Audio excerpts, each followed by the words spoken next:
Unexpected love story of a poor girl who married a billionaire. Full audiobook. Part 2. Meanwhile, Damien sat alone in his apartment. No lights on except the one over the kitchen.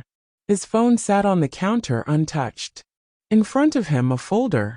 Inside, Maya's HR history, her resume, her hiring interview notes, and a thick packet of legal drafts sent to him by Andrea that afternoon. Severance plans, damage control protocols, terminate the employee, issue a press statement, disavow personal connection. It would make it all go away, but it would also erase her. Damien took the folder and dropped it in the trash. No, he said aloud. Not her. Not like this. The next morning, Maya boarded the 5:40 a.m. bus back to Manhattan. Rain blurred the window as the city skyline came into view. She stared straight ahead, heart thudding. She walked into Sterling Tower just after 7. No makeup. No armor. Straight to Damien's office. He was already there, staring out the window. She didn't knock. Just opened the door and stood there, drenched, shaking, but sure. If I stay, she said, I need to stay as me. Not your assistant. Not your secret. Not your shame. Damien turned. You were never any of those. Then prove it. He nodded once. Slowly. We go public. Maya's breath caught. Together. Always. It wasn't just a statement, it was a declaration. A photo of Damien and Maya walking side by side, hand in hand, posted from the official Sterling and Company account. No spin. No denial, just a caption that read, Honesty is the foundation of leadership. Sterling and Company supports transparency, integrity, and the right to love, regardless of title. The internet exploded. Bold. Unprofessional. About time. Disgraceful. Human. Support poured in. So did threats. By noon, Maya's inbox was flooded, some warm, some venomous. LinkedIn messages, voicemails, random DMs. One read, Gold digger trash. Hope the whole company burns with you. She deleted it, but it clung to her thoughts like oil on water. The board wasn't pleased. Stephanie showed up in a gray blazer, like it was war paint. Damien stood across the conference table, arms crossed, impassive. You've compromised our public image, Stephanie said. The shareholders are rattled. There's talk of a vote to restrict your authority over internal staffing. You mean her, Damien said flatly. If the CEO is compromised, the company is too. Then they can vote. But I won't be pressured into punishing someone for loving me. Silence. He continued. You all hired me because I didn't play it safe. I built this company through risk. This, he gestured to the chaos around him, isn't a scandal. It's a story, and you'll all be lucky if she stays long enough for it to finish. That afternoon, Clara from accounting stopped by Maya's desk. You know, she said, sipping her matcha. I hated you for a week. Maya blinked. Thanks. Clara smiled. But then I realized, it's not because of what you did. It's because you didn't shrink. You stayed. Maya didn't know what to say. But it stayed with her. Still, by 6 p.m., she packed her things in silence. She walked straight into Damien's office. I'm resigning. Damien's jaw tightened. Why? Because I can't grow here. Not under your shadow. Even when it's love. Especially then. So you're leaving? I'm stepping out. Not away. He stared at her for a long time. Then, wherever you go, I'll be watching. Not because I need to control you, but because I'm proud. Maya placed the resignation letter on the desk. And for the first time in weeks, she smiled. 2 weeks after leaving Sterling and Company, Maya stood in the back office of a tiny creative agency in Brooklyn, Lumen Studio. Less glossy than Sterling, more human. Walls covered in sketches, half-finished mock-ups, and takeout menus taped beside project boards. She was no one here. And that felt good. Her new boss, a warm-eyed woman named Marisol, gave her space. No one whispered about her past. No one cared who she dated. Maya could breathe, and yet something felt off. She'd wake up exhausted, nauseous. Her heart thudded without reason. She chalked it up to stress, until the nausea didn't stop. The pharmacy was quiet at 10:47 p.m. Fluorescent lights. Cold tile floors. Maya stared at the rows of tests, and felt like she was floating above herself. She bought 3. She didn't wait to get home, just ducked into the single restroom near the back. Minutes later, her knees hit the floor. Positive. All 3. She couldn't feel her body. No, she whispered. No, no, no.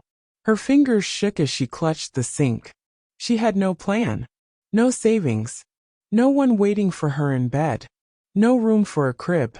No childhood memories she wanted to pass down. And now she was carrying a child. His child. Damien's name stared at her from her phone screen for a long, quiet hour. But she didn't call. Not yet. This wasn't just about him. It was about her. What kind of mother she would be. Whether she could give this child more than what she had. And deep down she was terrified. What if she couldn't be good? What if she turned into her mother? What if she loved this child too much, and it still wasn't enough? She curled up on the couch and cried until morning. Meanwhile, at Sterling, Damien hadn't slept in 3 days. The media had moved on mostly. The board had quieted. Stephanie was as frosty as ever, but cornered now. But without Maya, everything felt dull. He sat in the break room where she used to make terrible instant coffee, half expecting her to walk in and tease him. She never did. His phone buzzed. A message from Andrea. You need to move on, Damien. Or go after her. But don't stand still. You're not built for that. He stood finally, and left the office. Rain tapped against Maya's apartment windows like nervous fingers. She sat cross-legged on the couch, phone in one hand, pregnancy test in the other. Not even the warm light or her favorite blanket could quiet the storm inside her. Clara came over after work, arms full of takeout and zero judgment. You okay? You've been ghosting everyone. Maya handed her the test in silence. Clara blinked. Twice. Holy sh Maya. Maya nodded. 3 tests. Same answer. Clara sat slowly beside her, setting the food down without looking at it. Does he know? Maya shook her head. How do you tell someone you walked away from that you're still holding a piece of them inside you? Clara's voice softened. Because it's his piece. And yours. And that baby deserves more than silence. Maya's hands trembled, but not from fear anymore. From clarity. She couldn't hide forever. It was an accident. Andrea overheard Clara talking to someone on speaker at Lumen Studio. Just a passing comment, a stray sentence. Maya's not sure if she's ready to tell him, but yeah, she's pregnant. Andrea didn't mean to eavesdrop. But once she knew, she couldn't ignore it. She texted Damien. You need to see me. Urgent. It's about Maya. He showed up at her apartment, tense but quiet. Andrea didn't draw it out. She's pregnant. Everything stopped. He didn't sit. Didn't speak. Just stared. You're sure? I wouldn't lie about this. I think she's scared. Of the baby. Of you. Why? Because she doesn't want to become small in your world again. She left so she wouldn't lose herself. She hasn't changed her mind about that. Damien exhaled like someone shot through the ribs. She should have told me. Andrea looked him in the eye. So tell her you're not the man she left. Maya was still in her pajamas when the knock came. Damien. No security. No driver. Just him. In the rain. Hair damp. Shirt wrinkled like he hadn't slept. She opened the door halfway. Their eyes locked. He spoke first. Is it true? She didn't pretend not to know what he meant. Maya stepped back, letting him in. Silent. Scared. Yes. His jaw flexed. His voice was quiet. Why didn't you tell me? Because I didn't want the first decision about this baby's life to be made out of panic Or pity. I don't pity you. His voice broke. I love you. Then why does love always feel like a price I can't afford? Silence. He stepped closer. I can't promise I won't mess this up. I probably will. But I won't walk away. I won't let you do this alone. Tears slid down her cheeks. Fear, relief, all tangled together.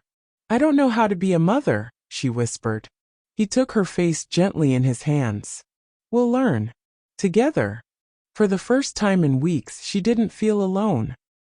Maya didn't expect a grand gesture. Not now. So when Damien stood with her on the rooftop of her apartment building, barely enough space for 2 lawn chairs and a potted plant, it felt perfect. The city blinked below them unbothered. She was 6 weeks along. Nauseous most mornings. Still scared.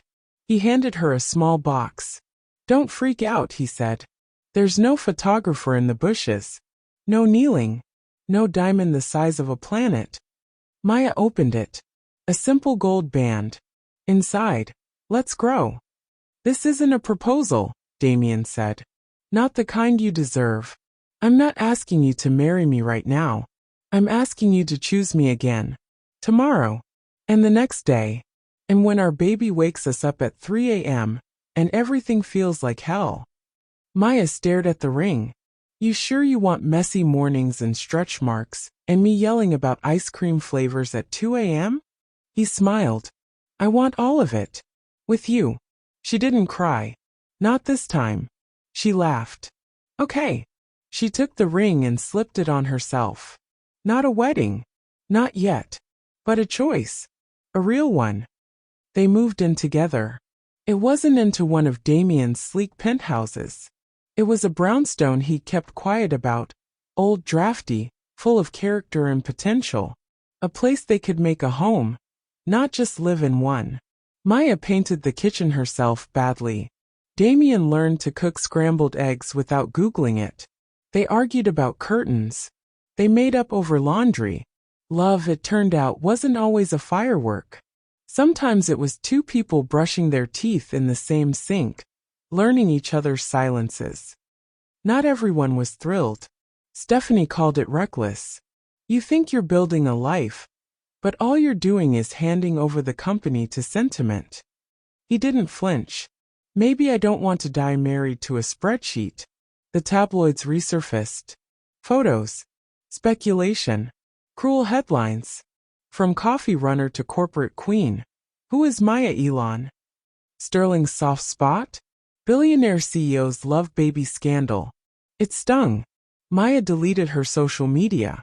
But inside the brownstone, life went on. Doctor's appointments. Nursery painting. Damien reading baby books and taking notes. Maya sitting on the floor laughing at his terrible name suggestions. I'm not naming our child after a Norse god, Damien. What about Marvel characters? Thor. Sterling sounds badass. They found quiet joy in the mess. But one night, Maya couldn't sleep. She sat in the bathroom with the light off, staring at herself in the mirror. Round her belly. Tired eyes. Was this who she was now? A housewife? A mother? She missed work. Missed earning her place. Being someone before she belonged to anyone. Damien knocked gently. You okay? She hesitated. I don't want to disappear. He knelt beside her. Then don't. Don't disappear into this house. Or into me. We'll figure out how to make space for all the parts of you. Even the ones that scare you. She didn't say anything. But she leaned into him. And he held her, knowing love sometimes meant holding space, not just hands. The day came like thunder. It was 4:13 a.m. when Maya woke with a sharp jolt. Not from a dream, but from pain. Real, raw. And unlike anything she'd ever felt. She sat up, breath hitching. Damien, she said, voice shaking. It's time. He moved like lightning, fumbling for clothes, grabbing the hospital bag, putting his shirt on backwards. But behind the panic was something else. Awe. You're going to meet our baby, he whispered, holding her hand in the car as contractions rolled through her like waves. At the hospital, time warped. Maya labored for hours. sweat, screams, nurses moving like shadows. Damien never left her side, not even when she yelled at him. "Don't touch me. Don't even breathe near me right now." "Copy that," he replied, gently wiping her forehead. 12 hours in, her strength was fading. She couldn't hold on. "I can't do this," she sobbed. Damien held her hand, tears in his eyes too. "Yes, you can. You already are." And then, a cry. Raw. New. Life unfiltered. They placed a tiny wrinkled bundle on her chest. Maya looked down and met her daughter's eyes. "Hi," she whispered, breathless. Damien kissed her forehead. "You did it." She laughed, weeping. "We did." The joy didn't last long. A week later, Maya sat in the nursery in the middle of the night, rocking a screaming baby, while tears silently soaked her shirt. "Why can't I do this right?" The baby wouldn't latch. She barely slept. Her body didn't feel like her own. The house was a mess. Her thoughts were messier. Damien tried to help. He cooked, changed diapers, sat with her in the dark. But sometimes she snapped. "You get to leave," she whispered bitterly one night. "You get to shower, to sit in a meeting and feel like a person." He froze, hurt. "I don't want to leave you here like this." "Then don't," she said quietly. "But I don't know how to let you in either." He sat beside her on the floor. "I'm not here to fix you. I'm just here." And finally, she let him hold the baby while she sobbed into her hands. Time passed. Not perfectly, but steadily. Maya began therapy. She started journaling again, writing pieces for herself. Not for work. Not for anyone else. She went on slow walks. She and Damien found small moments again, holding hands during nap time, laughing over baby spit-up. They named their daughter Nina, after Maya's grandmother, a woman who never had the chances Maya now held in her hands. Damien took leave from work for a while, not because he had to, but because he wanted to. "This is our life," he said one morning, dancing with Nina in the living room. "Not a detour. This." Maya smiled, a quiet smile, a true one. There was no cathedral, no hundreds of guests, no cameras, just 20 people. A small garden behind the brownstone, strung with fairy lights and mismatched chairs. Clara adjusted the baby's tiny bow headband. Andrea cried before the ceremony even started. Maya stood in a cream-colored linen dress, barefoot in the grass. Her curls were loose. Her hands didn't shake. Damien wore a navy jacket and no tie. Nina babbled from Clara's lap, as if narrating the whole thing. The officiant smiled. "Do you have vows to share?" Damien looked at Maya. "You didn't come into my life like a storm. You came in like a spark, quiet, unassuming. And then everything caught fire. I love you not because you complete me, but because you challenge me. To be softer, smarter, kinder. You and Nina are my life now. I will never stop choosing you." Maya swallowed hard, then took a breath and stepped forward. "You found me when I didn't know I was worth being found. I thought love had to be earned with perfection. But you've shown me it's built on showing up. Even when I'm messy. Especially when I'm scared. I don't promise you forever in grand words. I promise you every morning. Every fight. Every forgiveness. Every ordinary Tuesday. I vow to stay." They kissed slow and smiling. Everyone clapped. Nina clapped too, though she didn't know why. Later, Maya sat with Damien on the back steps, barefoot, eating leftover cake from paper plates while Nina slept upstairs. The world was quiet. "You know what I was thinking?" Maya said. "That we should always have weddings just for the cake." "That too," she laughed. "But I think I want to write again. Not for a company. Not even for money. Just for me. For us." Damien leaned back on his elbows. "Write it. The world needs your words." She smiled and rested her head on his shoulder. "I might write this story. It's a good one," he said. "Not perfect. But real." "Exactly." Later that night, Maya opened a fresh journal. She didn't write a full novel or a career comeback plan. She wrote one sentence. I didn't marry a billionaire. I married a man who saw the parts of me I thought I had to hide, and said, I want those too.